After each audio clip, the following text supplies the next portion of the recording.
Kami nagsusumamo sa oras ng tukso, kami may hamon.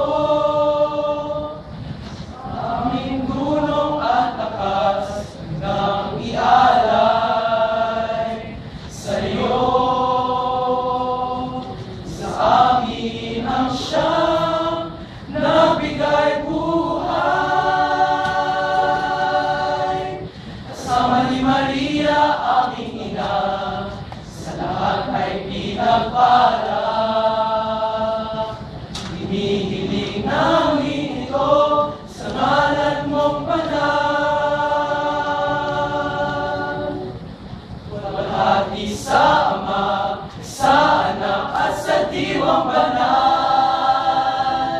O Jesus, manahan ka sa puso naming lahat, magpakailan pa man.